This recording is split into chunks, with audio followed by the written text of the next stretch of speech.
It was one of those days where I knew things weren't going to go well, but I still showed up. I had convinced myself that maybe, just maybe, this time would be different. Maybe my family would be kind, or at least not make my daughter feel like she didn't belong. I hoped the atmosphere at my sister Jenna's barbecue would be light and fun.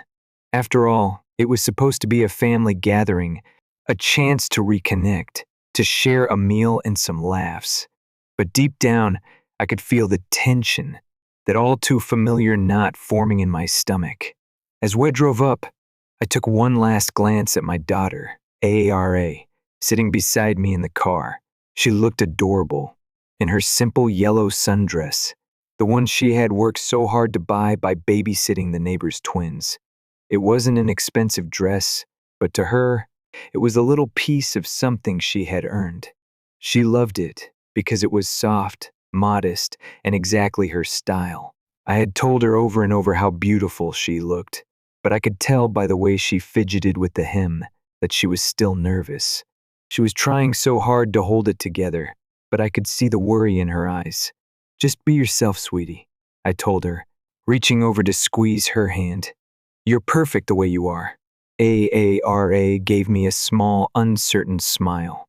"Thanks, Mom." We got out of the car and were immediately hit with the smell of grilled burgers and hot dogs. Laughter echoed from the backyard, kids darting between adults who were lounging in plastic chairs, holding paper plates piled high with food. The scene looked like something you'd see in a commercial, happy, carefree. But I knew better. I could see it in the tight smiles and sidelong glances. This wasn't about fun or family. This was about keeping up appearances and sizing each other up. Jenna spotted us from across the yard and waved. She was dressed in a crisp white dress, her designer sunglasses perched on top of her head like a crown. She sauntered over, drink in hand, her smile practiced and forced. "There you are," she said, pulling me into a stiff, one-armed hug before turning to my daughter. I could see the brief flicker of something disdain, disappointment, flash across her face, but it was gone so quickly that I almost convinced myself I hadn't seen it.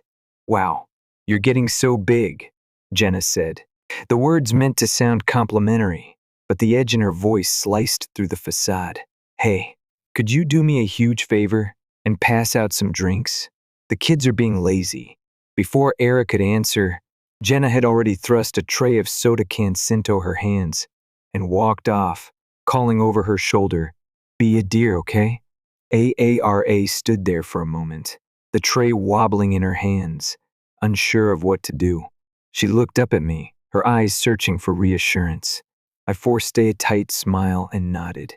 This was not the time to fight back. We needed to survive this afternoon. It was just one more day of getting through with motions, making it to the end without making waves. Ara slowly made her way through the crowd. Her cheeks flushed as she tried to balance the tray and give people polite smiles. But I could see how they barely looked at her, dismissing her as if she was invisible. Every step she took made the burn in my chest grow. Anger and helplessness mixed together in a way that left me feeling both furious and trapped. I hated seeing my daughter treated like this, like she should be grateful for the crumbs they tossed her way. She wasn't a guest at their table. She wasn't even a person to them. I made my way over to the picnic table where my mother, Diane, sat, fanning herself with a paper plate. She barely glanced up when I sat down. "Late as usual," she muttered, folding the plate neatly in half. "Traffic," I said, even though there hadn't been any.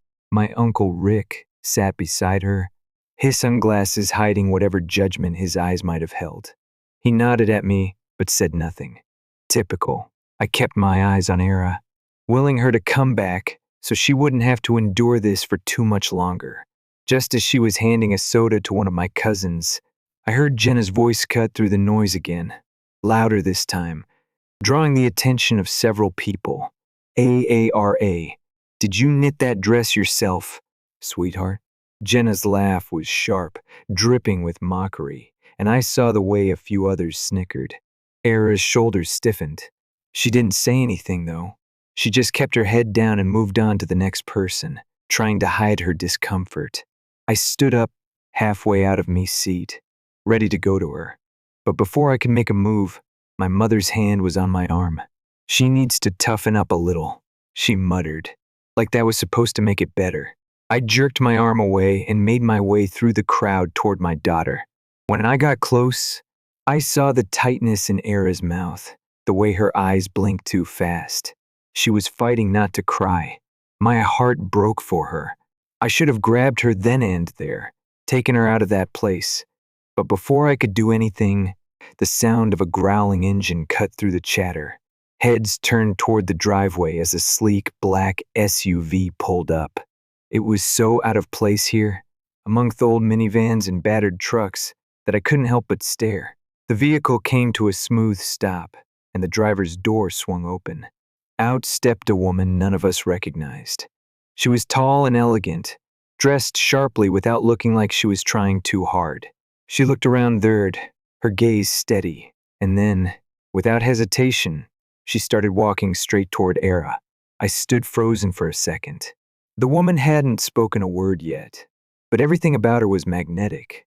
She commanded attention without trying, and just by her presence, she seemed to have stopped everything in the backyard. Conversation halted mid-sentence. Even my mother raised her eyebrows and straightened up, but the woman didn't look at any of them. She had eyes only for AARA. AARA froze, still holding the half-empty tray of drinks. Her eyes darted to me, unsure. Who was this woman? Neither of us recognized her.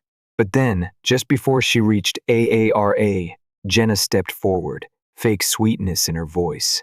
"Here," Jenna said, flashing a smile that didn't quite reach her eyes.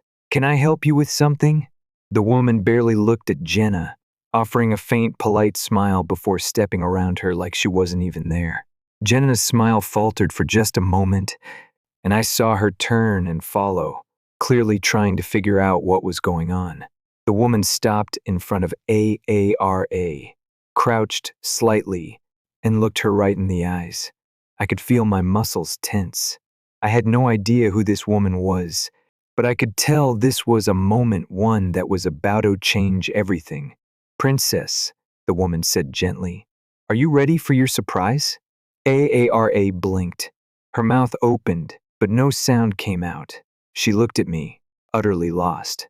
That was the moment when everything in the backyard went silent. Forks stopped midair. Jaws hung open. Eyes locked on the stranger kneeling in front of me daughter, calling her princess, like she was someone important. I stepped closer, every instinct telling me I needed to figure out what was happening. But I couldn't take my eyes off AARA, who was still frozen in place, caught between confusion and awe. The woman stood, extending a hand toward me. "Miss Callie Morgan," she said. "My name is Amelia Blackwell. I've been trying to reach you through your daughter's school, but they weren't sure if you'd be attending today's gathering." Amelia Blackwell. The name didn't ring any bells at first, but the way she spoke, the way everyone was watching her, made my heart race. "I'm sorry," I said cautiously. "What's this about?" Amelia smiled again, this time with more excitement. "You submitted a portfolio of fashion sketches to your school counselor a few months ago. She sent them in as part of a statewide youth arts initiative. We reviewed over 300 submissions. Era's work stood out immediately. Era's mouth dropped open. "My drawings?" "Yes," Amelia said warmly. "You've been selected for the Blackwell Rising Creators Program. It's a mentorship program in partnership with a top-tier arts academy. Full summer scholarship, travel included, with some of the best fashion designers in the country." For a moment, no one spoke, not even Jenna. Era stared up at Amelia, stunned. "My drawings?" "Yes," Amelia said again, her voice warm. "You have a gift, AARA, and we'd be honored to help you develop it." The silence that followed was thick, but the change was already starting to sink in. Jenna was the first to recover. She stepped forward with a laugh that didn't sound natural, more like Arflex than actual amusement. Wait, I thought this was some kind of joke. I mean, she draws little cartoons. I turned to Jenna sharply, anger bubbling inside me. They're not cartoons, I snapped. They're fashion illustrations. Jenna shrugged, clearly trying to dismiss it. Whatever. I'm just saying she's a kid. She's never even taken real classes. Amelia's smile turned cool, just the slightest hint of something sharper beneath it. That's the point. Talent like this doesn't always wait for formal training. It grows in quiet places. Jenna's mouth opened, but she didn't have a comeback.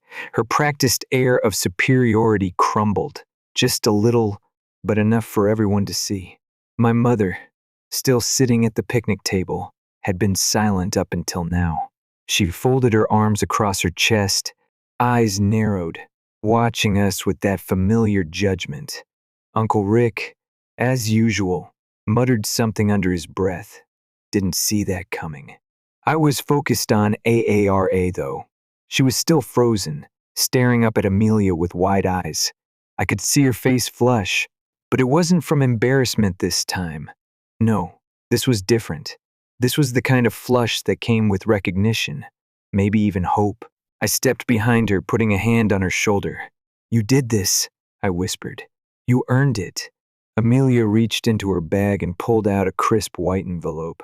She handed it to me, the official invitation inside. There was also a schedule, a letter from the director of the academy, and a handwritten note from the judge who had reviewed her portfolio. The words natural visionary stood out in bold letters. Era looked up at Amelia, her eyes wide and disbelieving. I really get to go? Amelia nodded. If you say yes, the car's here to take you to the welcome dinner tonight. We'll handle everything else. I turned to Era, and the moment felt surreal. This was it. This was the moment that had been waiting for her. She didn't need anyone's permission to take this opportunity. She'd earned it. I looked her in the eyes and gave her the one thing she needed in that moment, a yes. Go, I said softly. I'll be right here when you come back. Era's voice was trembling as she turned back to Amelia, her heart clearly pounding in her chest. I want to go. Applause broke out in the backyard, though it was awkward at best. Some of it was genuine, others forced. Jenna clapped slowly, clearly fuming, but unable to do anything more than stand there in stunned silence. My mother didn't move, but I didn't care anymore. My daughter was being seen. She was being given something none of us had expected. That was the moment the tide shifted. AARA stood, clutching the envelope like it was the most precious thing in the world. She didn't look back at the people who had made her feel small, who had mocked her and belittled her. Her gaze was steady as she walked toward the black SUV. She wasn't looking at anyone anymore, not to see if they would approve or if they would mock her one last time. She was walking toward her future. The driver opened the back door, and AARA paused. She glanced back at the yard, at the stunned faces of the people who had never really seen her. She didn't wave. She didn't smile. She just got in the SUV, shutting the door with a quiet finality. The engine roared to life, and the SUV pulled away from the driveway, taking my daughter away from all of it, from the family who had never truly accepted her. I turned to face the people who had tried to break her, who had tried to remind her of her place, to make her feel like she didn't belong. They could all watch now. They could watch as she stepped into her own future, one that was hers and hers alone. You didn't break her, I said, my voice steady. You tried, beauty, you failed. Jenna rolled her eyes, clearly trying to brush me off. You're acting like she won the lottery. No, I said firmly. She won something better. Freedom. I didn't wait for a response. I didn't need to. The truth had already spoken for itself. I walked back to my car and climbed in, not bothering to say goodbye. The only goodbye I needed was the one I had just given to the version of my daughter who had been stuck in that backyard, trying to please people who would never see her for who she truly was. As I drove away, my phone buzzed. I pulled it from my bag and saw a new message from Amelia. It was a photo of Era standing in front of a hotel ballroom entrance, dressed in the same yellow sundress Jenna had mocked her for wearing earlier. But now, the dress looked completely different on her. She stood tall, shoulders back, head held high, her smile lighting up her face in a way that made my chest swell with pride. I stared at that photo for a long time, trying to process everything that had happened in the last few hours. It felt like a dream, like someone had reached into the darkness and pulled her out. I thought about how close I had come to keeping her in that backyard, just to avoid conflict. I had almost stayed silent for the sake of politeness, but I didn't. I had made my choice. I would never stay silent while someone tried to crush her spirit again, not even if they were family.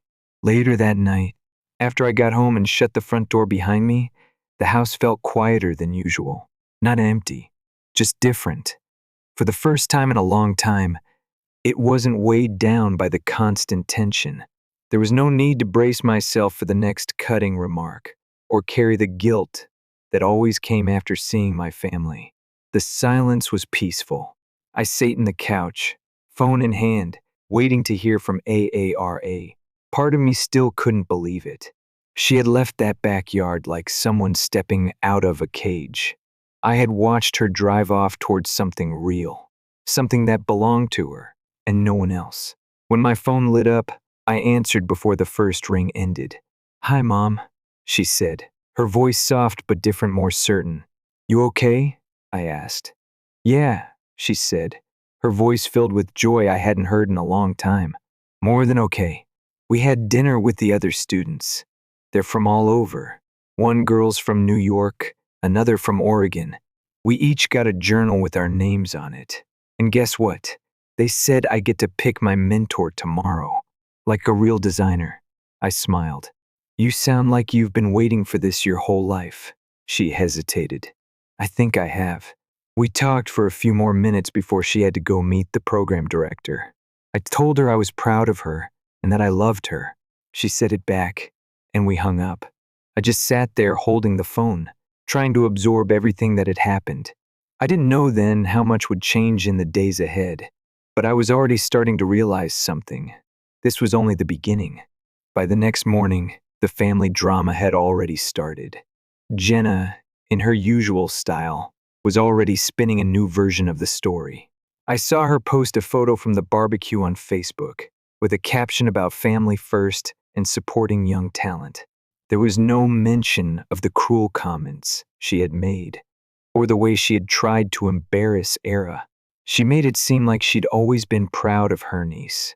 My mother followed up with her own post, congratulating Era, acting as if she had been cheering her on from the start.